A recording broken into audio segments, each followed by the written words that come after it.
어제 모든 방송에서 주요하게 다뤘지만 박근혜 대통령이 김종필 전 총리 이 부인 박용희 여사 빈소를 조문을 했습니다. 전격 조문했다 이런 얘기도 있던데요. 자, 일단은 양재 변호사님, 어제 조문 어떻게 보셨습니까? 조문하냐 안 하냐 이런 거 갖고서도 많이 얘기가 있었는데요. 당연히 갔어야 될 자리셨고요. 감으로써 어떻게 보면은 한 세대를 사실 한 세대 아니라 두 세대 이상 차이가 날 수도 있는데 네. 그런 어떤 정치권의 가뜩이나 네. 많이들 분열돼 있었고 싸우는 분위기에서 네. 대통령께서 가시면서 어제 이제 오셨던 많은 덕담들 중에 기억나는 게 그런 얘기를 하셨잖아요. 김종필 전 의원께서 예전에는 참 정치권들이 싸우면서도 네. 끝나고 술도 같이 먹고 네. 밖으로 드러나는 것 못지않게 화합도 많이 됐었는데 요즘엔 그런 분위기가 참 없더라는 얘기 하시는데 네. 그런 부분에서 대통령께서도 이제 여러 가지 그 어떤 소통의 문제도 지적도 많이 받고 하셨는데 그런 부분에서 한번 그런 걸 넘어설 수 있는 계기 많은 분들도 모이셨고요. 그래서 보기 좋았습니다. 저는. 어제 검은색 정장을 입고 박근혜 대통령이 일부 참모들만 데리고 와서 정진석 전 의원이 이제 맞이를 했고요. 그래서 김종필 전 총리를 포함해서 한 유족들하고 한 10분 정도 이야기를 했는데 거기서 오간 내용이 정성을 다해 보살피는 모습에 깊은 감명을 받았다. 정치권의 유명한 인고 부부여서 그 부분에 대해서 이야기를 대통령이 했고 JP는 이 대통령께서 와주셔서 집사람도 기뻐할 겁니다. 라고 얘기를 했는데 대통령과 예전 총리의 관계이지만 사실은 사촌 관계 아닙니까? 사촌 형부시죠? 네, 사촌 형부인데 대화 자체는 사촌 형부와 그 관계로 보기에는 조금 역시 정치적인 대통령의 위험 때문일까 좀 편해 보이지는 않았습니다. 많은 사람들이 그런 얘기를 하는데 김종필 전 자민련 총재와 이 박근혜 대통령 사이의 관계가 안 좋은 거 아니냐 이런 얘기를 하시는데 그게 가장 대표적인 거는 2007년에 그 대선 당시에 그렇죠. 이명박 후보를 밀었던 그런 전례 때문에 그런 것 같아요. 그리고 또 처음에 정치를 시작할 때도 사실은 정치에 대한 권유는 87년도에 신민주공화당 만들면서 그 김종필 전재가 먼저 요청을 하긴 했지만 후에 나중에 또 이제 그 독자적으로 정치를 하겠다라고 이렇게 나설 때는 부정적인 그런 코멘트를 해서 그게 계속적으로 남기도 하고 그랬기 때문에 굉장히 긴장관계가 있는 거 아니냐 이렇게 봤었는데 기본적으로 대통령에 당선되고 난 다음에 대부분의 그런 문제들이 다 풀렸다 이렇게 볼 수가 있기 때문에 당연히 조문할 수 있는 자리였고 그리고 또 분위기도 굉장히 좋은 것으로 이렇게 보여졌습니다. 사실 어제 만나서 호칭을 저는 박근혜 대통령이 김종필 전 총리를 총재님이나 총리님으로 했을지 아니면은 형부라고 했을지 궁금한데요. 사석에서 어떻게 했을까요?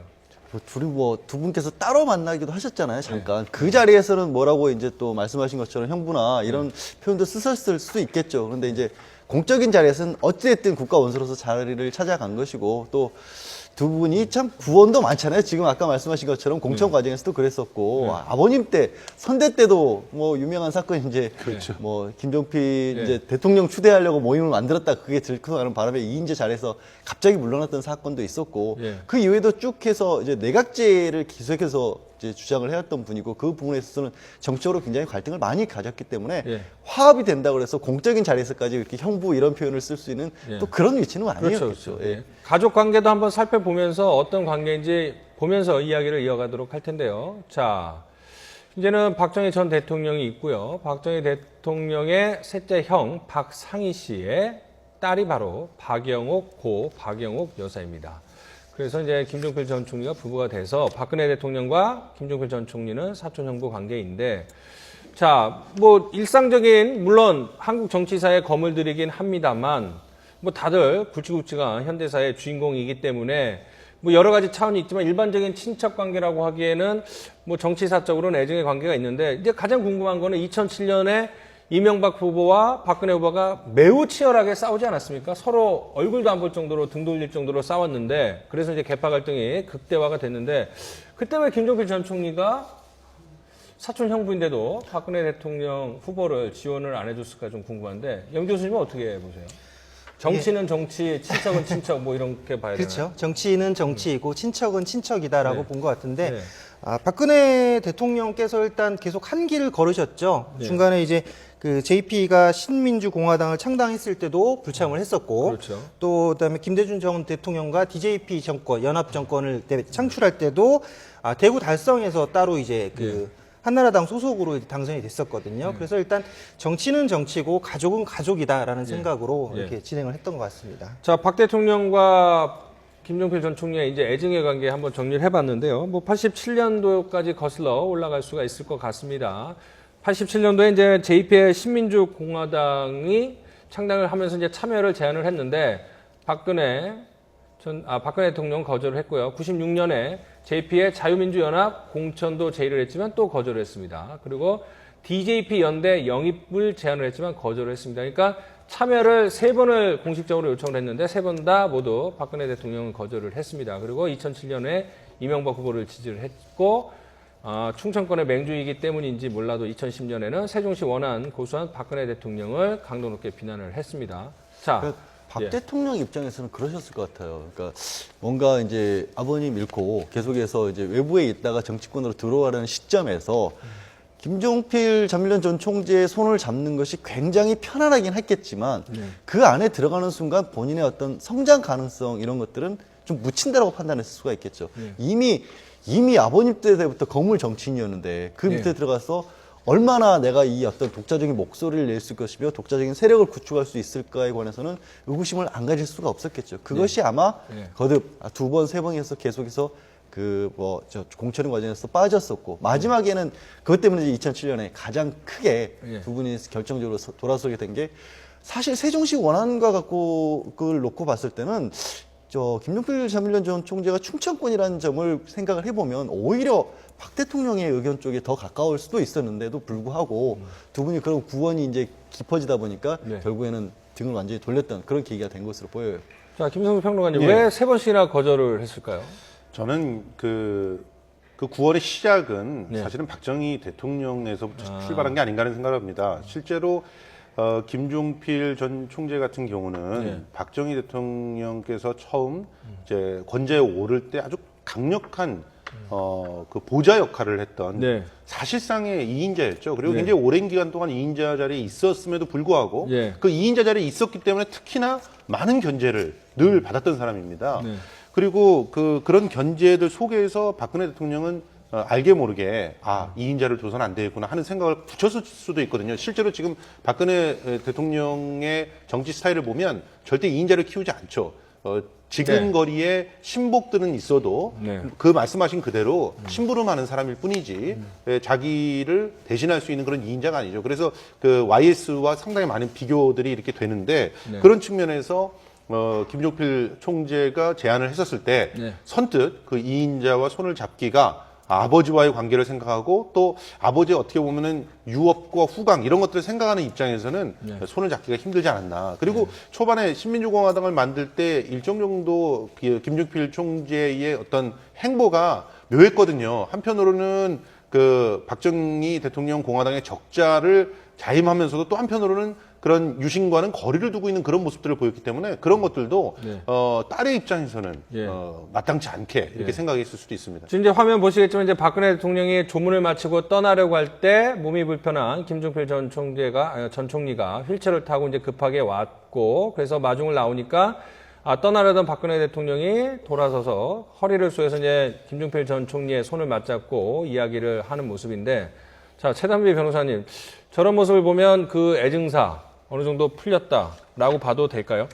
사실은 이제 예전에는 이때까지 말씀하신 것처럼 박근혜 대통령과 이 김종필 전 총리 사이에 여러 가지 그런 정치적인 그런 역사들 때문에 사이가 나쁘지 않느냐라는 얘기가 있었지만 이제는 말 그대로 이제 역사죠. 그리고 현재 뭐 김종필 전 총리께서 여전히 정치적으로 뭐 많은 영향력을 미치고 계시지만 이제는 이제 90살 되셨고요. 이제는 거의 이제 뒤편에서 이제 지금으로 말하면 뭐 조언을 한다든지 이런 것이고요. 박근혜 대통령께서도 이제 대통령이 되셨고 자신이 정말 거의 친언니처럼 따랐다고 하는 이제는 사촌 언니죠. 고 박영선 변호사께서 돌아가신 마당에 지금 가셔서 말씀도 아까 하셨죠. 우리 돌아가실 때까지 이렇게 잘 보살펴줘서 감사하다. 소위 우리가 이런 거에 대해서 이게 조문 정치라고 하는데 예전에 그 김영삼 전 대통령과 김대중 전 대통령 사이에서도 이런 이렇게 병상에 찾아가서 이제 화해를 했던 그런 과거도 있었지 않습니까? 그래서 그러니까 이제 뭐 민주화 투쟁의 동지였던 DJ와 YS가 있었지만 이제 대통령 누가 먼저 나갈 것인가를 놓고 갈라서게 되면서 이제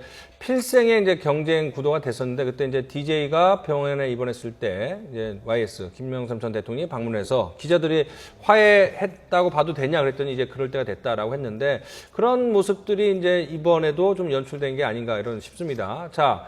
뭐 박근혜 대통령의 조문이 어제 하루 종일 화제가 됐습니다만은 오늘 뭐 기사들을 보면은 이 김종필 전 총리가 찾아오는 정치인과 거기에 맞춤형 덕담을 내고 이런 것들 이제 정치 구단 맞게 빈소에서조차 훈수 정치나 조문 정치를 하는 모습에 대해서 많은 관심을 보이고 있습니다. 어떤 발언들을 했는지 살펴볼 텐데요. 먼저 새누리당 김무성 대표에게 한 이야기 들어보시죠.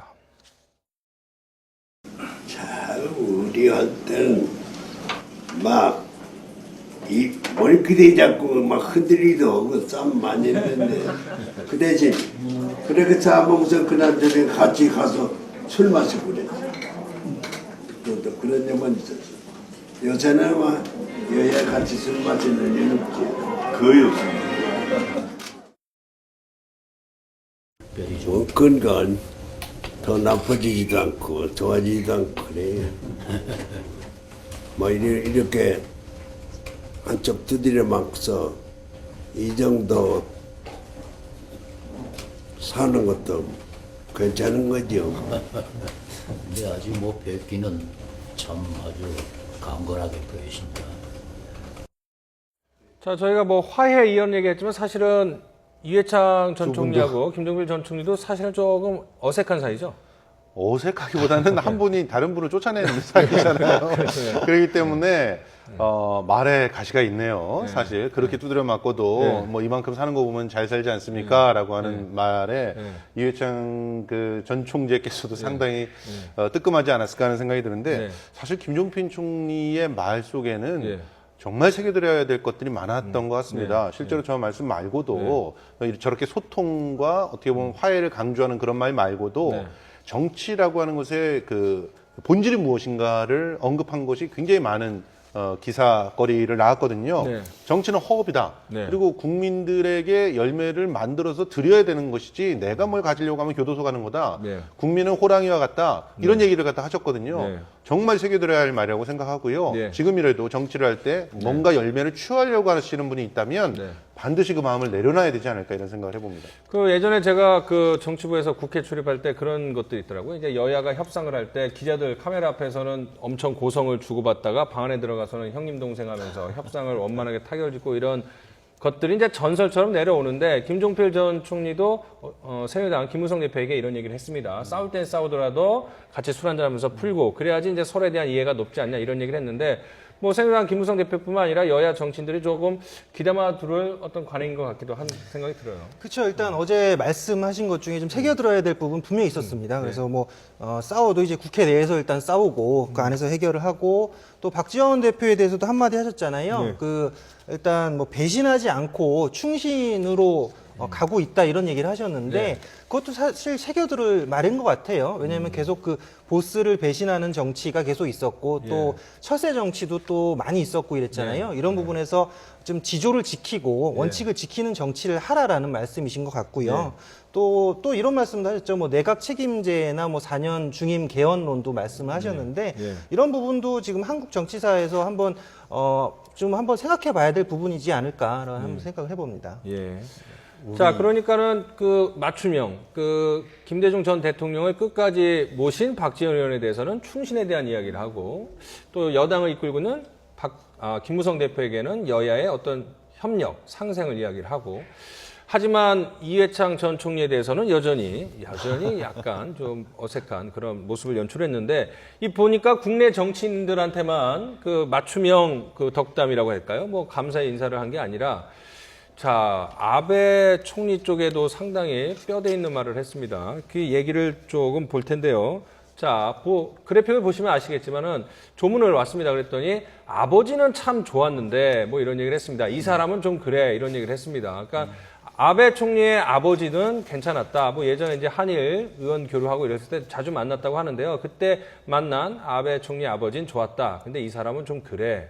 뭐 이런. 자, 그래. 이게 약간 사투리 같기도 한데, 거시기에 뭐 이런 뜻인데요. 예. 원래 충청 출신 분들이 네. 말을 길게 안 하시면서 한마디로 툭툭 던지시는 말에 이제 많은 것을 담아내시는 그런 특징이 있잖아요. 네. 그리고 이제 김종필 이제 부원께서 그 한일 의원 교류 부분에 있어서 일본과의 관계에 있어서 뭐 거기에 대해서 호불호가 불호가 있고 사람들마다 평가는 다르겠지만 굉장히 주도적인 역할을 하셨던 분이기 때문에 이제 아베 총리의 아버님과도 굉장히 인연이 많았었고 네. 또 이제 이게 좋은 얘기라고만 해야 될지 모르겠지만 과거에는 또 이게 언어적인 측면에서도 굉장히 편했었잖아요, 일본과. 그런 부분들이 좀 쉽게 그래서 아까 이제 국내 국회에서 정치인들끼리의 교류가 많았던 것처럼 일본과도 그렇게 허물없이 주고받는 사이들이 굉장히 많았었는데 요즘에는 그런 관계들도 굉장히 많이 단절이 돼 있다는 거죠. 언어의 문제를 떠나서, 그러니까 국가 전체로 봤을 때 일본을 좋아하냐 나쁘냐를 떠나서 어찌됐든 외교적으로도 관계를 유지를 하고 서로를 알아야 되는데 그런 부분이 너무 없다라는 걸 또 단적으로 얘기를 하신 거겠죠. 네. 자, 김종필 전 총리의 정치 인생을 살펴보면요. 국회의원을 9번을 했고, 당 총재를 4번을 했고, 또 총리도 무려 2번이나 했습니다. 예. 대단한 어마어마한 정치인이라고 할 수 있는데, 어제 가장 인상 깊었던 말은 잠시 나왔지만, 정치는 허업이다. 그동안 숱한, 현대 정치사의 숱한 일을 겪었던 김종필 전 총리, 구순입니다. 자신의 정치 철학, 결국 정치는 허업이다. 이렇게 명쾌하게 결론을 내렸는데 한번 들어보시죠. 그때 뭐 한 일은 돌이켜보면 아무것도 없어. 근데 일찍이 열매를 따먹는 게 실업이고 이 열매를 맺어놓으면 국민이 따먹지 그 정치인 먹는 거 하나도 없어요. 그래서 내 호흡이라고 그랬습니다. 자, 어떤 정치 철학에 담겨 있다고 해석이 가능할까요? 기본적으로 정치라고 하는 것은 그 공동체를 대신해서 싸워주는 겁니다. 예. 그렇게 싸워주면서 자신이 생각하고 있는 주장대로 미래를 건설해 나가는 것이죠. 그러니까 농부로 따지면은 논밭을 가꾸는 일이라고 볼 수가 있는 거죠. 그래서 그 열매가 나오면 가족이 먹는 거지 자기가 먹는 게 아니거든요. 예. 그런데 논밭을 가꿔서 네. 그 논밭을 가꾼 그 사람만이 먹겠다라고 취하게 되면 그 다음부터는 그 공동체 전체가 대표로 뽑은 사람을 결과적으로는 바꿀 수밖에 없다는 거. 예.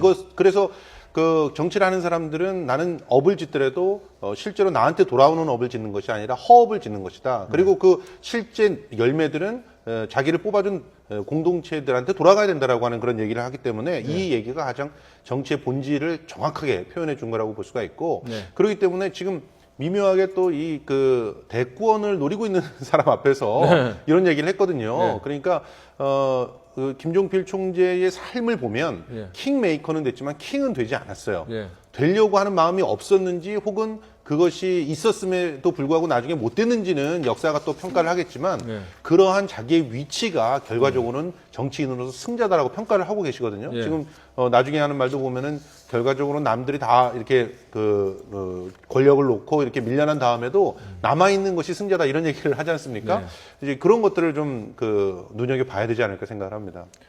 자, 하필이면 문재인 대표한테 허업 얘기한 거는 특별한 의도가 있을까요? 아니면 하다 보니까 나온 말씀일까요? 그래서 문재인 대표를 찍어서 꼭 그렇게 말씀하셨던 건 아니고요. 굳이 의미를 든자면 이제 어쨌든 대선 주자로 가장 유력하게 되는 분이고 현재 적합도 같은 데서 1위를 달리고 있는 분이니까 뭐 김종필 전 의원 정도 되시는 분이 아무 생각 없이 그런 말씀을 하셨다고 보이진 않고요. 저는 어떤 마음가짐, 자세 같은 것이 이 21세기의 리더라고 하는 사람은 아까 말씀하셨듯이 킹메이커만 하셨던 분이니까 사실은 국민들을 위한 뭔가를 만드는 메이커 역할을 하는 것이 어떤 21세기는 리더이지 본인이 내가 앞장서서 모든 걸 다 만들어 나가고 내가 세워나가고 이런 모습은 아닐 것이다. 그런 의미에서도 또 허업이라는 걸 해석해 볼 수가 있을 것이고요. 그 허자라고 하는 것이 제가 이제 철학에서 동양 철학을 전공하다 보니까 생각나는 건데 이게 비워놓는 어떤 것을 주게 되면요. 거기에 채우는 것은 참 여러 가지를 채울 수가 있는 거예요. 그러니까 정치인은 그릇이 돼서 국민들로 하여금 뭔가를 채울 수 있게끔 만들어주는 역할을 해야 된다. 이런 얘기를 대선 주자인 문재인 대표에게 굳이 하셨겠죠. 저는 저 허업의 발언을 보면서 저 허업 에 대한 것만이 또 따로 떨어져 있는 발언은 아니라고 생각을 했거든요. 허업에 대해서는 아까 김성수 평론가님께서 잠깐 말씀하셨지만 거기에서 얻어지는 열매는 정치인이 먹는 것이 아니라 국민이 먹는 것이다. 즉 정치인이 그것을 먹으려면 교도소에 밖에 갈 수가 없다고 말씀을 하셨잖아요. 그 말은 즉슨 자신이 지금 해야 되는 위치가 어떤 것인지를 제대로 생각해라라는 말씀인 것 같아요. 근데 그 말이 또 다른 것들과 다 연결이 되는 게 김무성 대표한테는 여당 대표로서 뭐 대통령을 잘 보좌하면 반대급부가 있을 것이다. 또 이완구 총리에게도 뭐 소신 있는 발언을 하지만 그것을 뭐 발언을 한다라고 나와서 얘기하지 마라. 이 말이 곧 지금 있는 그 위치에서 여당 대표로서 또 이완구 국무총리로서 자신의 정치를 스스로 하려고 하지만 지금 현재의 위치에서 충실해라. 저는 이렇게 해석했거든요. 결국 김종필 전 총리의 모든 그런 정치 철학이 자신이 원하는 것이 다른 것일지라도 현재의 위치에 최선을 다하는 것이 가장 중요하다라는 말로 결론이 맺어지는 것이 아닌가라는 생각을 했습니다. 그 뭐 얼마 전에 언론 인터뷰에서 그런 얘기를 했죠. 국민은 호랑이다. 그래서 잘해주면은 반기지만 조금만 못해줘도 바로 달려든다 이런 얘기를 했는데 그런 것들도 이제 결국 정치인이 좀 새겨들어야 될 이야기가 아닌가 싶습니다. 저희가 김종필 전 총리의 정치 구단으로서의 훈수 정치 한번 살펴봤습니다. 다음 주제로 넘어가도록 하겠습니다.